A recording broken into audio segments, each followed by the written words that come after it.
नमस्कार। India debate में आप सबका स्वागत है। मैं हूं आशुतोष पाठक। वो कहते हैं ना, धीरे धीरे सब कुछ होता है, एक ही बार में सब कुछ नहीं हो जाता है। और जो सामने से दिखता है वो होता नहीं है, और जो होता है वो सामने दिखता नहीं है। ऐसा ही कुछ हो रहा है आजकल। कल की खबर है, दिल्ली के साउथ दिल्ली के एक इलाके से फिर एक बार 360 किलोग्राम, 362 करोड़ के आसपास 362 करोड़ वैल्यू के ड्रग बरामद किए गए हैं। कल की बात मैं बता रहा हूं, दिल्ली से। प्रधानमंत्री मोदी साउथ अफ्रीका में कह रहे हैं कि ड्रग हमारे लिए सबसे खतरनाक होता जा रहा है। ड्रग कार्टेल हमारे लिए सबसे खतरनाक होता जा रहा है। ड्रग के ऊपर 360 वॉर मित्रों इसलिए नहीं शुरू हुई है। ड्रग के ऊपर अगर 360 वॉर हो रहा है तो कुछ ना कुछ तो जानकारी मिली होगी ना।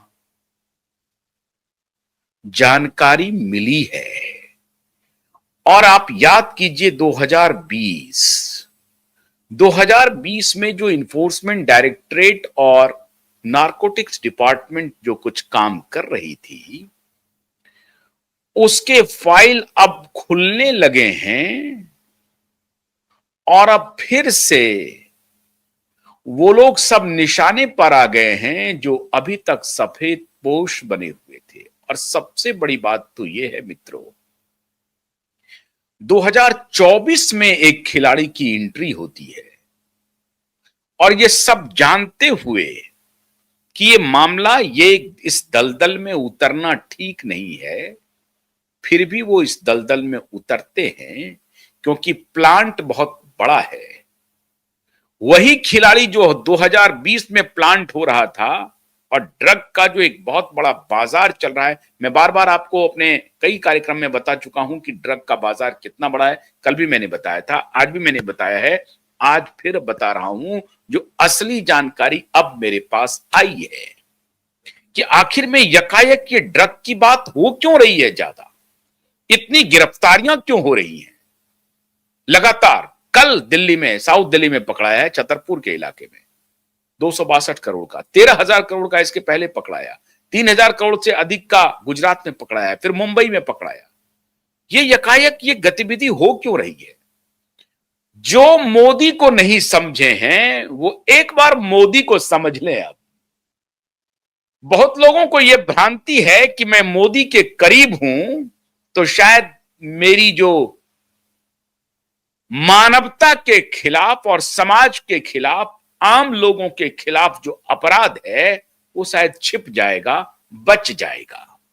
वो इसी खेल में थे कि मैं मोदी के करीब हो गया हूं, मैं मोदी के पास चला गया हूं, इसलिए मोदी से अब डरने की जरूरत नहीं है।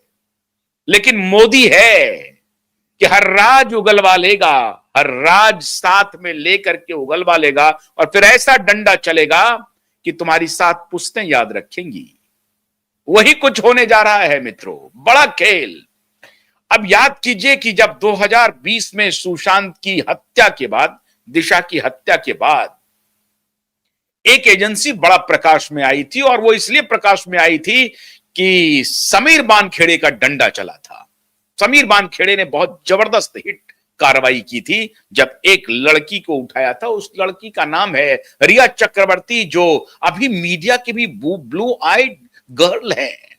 तो वो रिया चक्रवर्ती को जब समीर बानखेड़े ने उठाया, और जब उनके चैट डिटेल सामने आए, तो जया शाह का भी नाम आया, और श्रुति मोदी का भी नाम आया, और फिर एक एजेंसी का नाम आता है जिस एजेंसी की हैंड होल्डिंग कर रही थी भाईजान की एक कंपनी। भाईजान डायरेक्टली इन्वॉल्व नहीं थे, लेकिन भाईजान की कंपनी हैंड होल्डिंग किए हुई थी एक कंपनी की जिसका नाम था क्वान। अब वो कलेक्टिव आर्टिस्ट करके एक एजेंसी बन गई है। अब उस क्वान का नाम बदल गया है। आज मैं आपको वो बता रहा हूं जो कि कलेक्टिव आर्टिस्ट नेटवर्क है। अब क्वान बदल करके कलेक्टिव आर्टिस्ट नेटवर्क हो गया। उस वक्त भाईजान की एक एजेंसी थी जो क्वान की हैंड होल्डिंग कर रही थी और उसमें कुछ स्टेक था क्वान का भी। लेकिन अब माजरा थोड़ा और आगे बढ़ता है। और इस क्वान का जो उस वक्त का सीईओ हुआ करता था, ये ऐसे ही बात नहीं है कि आपके पास जो नाम आ रहे हैं अनिर्बन दास बल, ये शुरुआती को फाउंडर हुआ करते थे।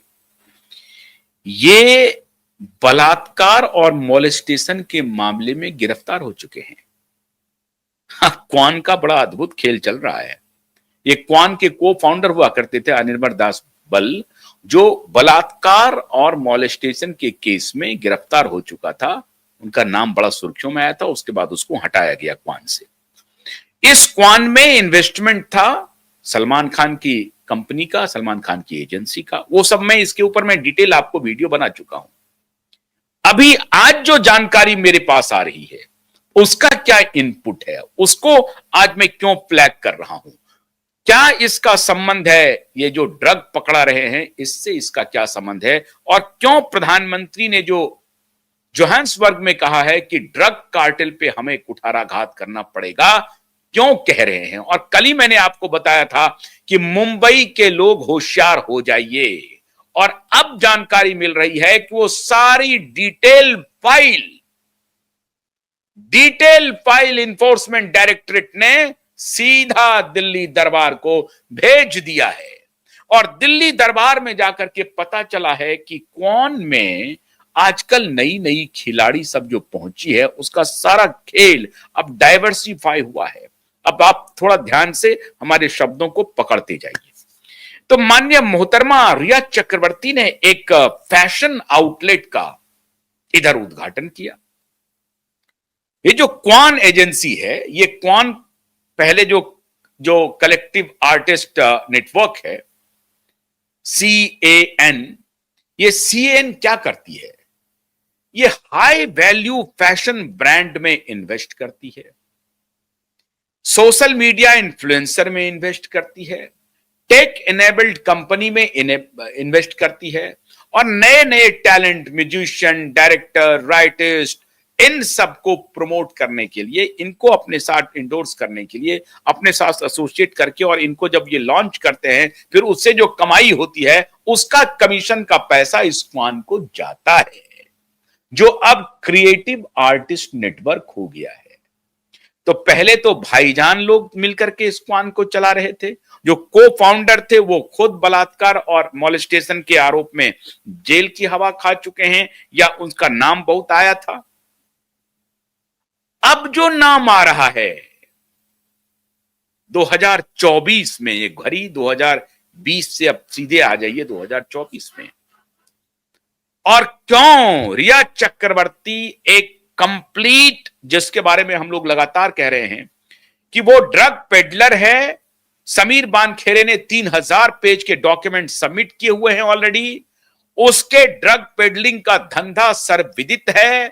रिया चक्रवर्ती और आदित्य ठाकरे के गंभीर रिश्ते हैं, और अब रिया चक्रवर्ती का जो एक रिश्ता आ रहा है न्यू बॉयफ्रेंड का, वो कैसे अंजाम तक पहुंच रहा है, और कैसे उनका फैशन शो, प्रकाश फैशन जो आउटलेट है वो प्रकाश में आ रहा है, और कैसे वो बहादुर 120 बहादुर के स्क्रीनिंग पे जाती हैं, फोटो खिंचवाती हैं, और उसके बाद अपने दोस्त आदित्य ठाकरे से थोड़ी कुछ ही दूरी पर रहती है, फिर बाहर जाती हैं। सब कुछ चंगा चल रहा है।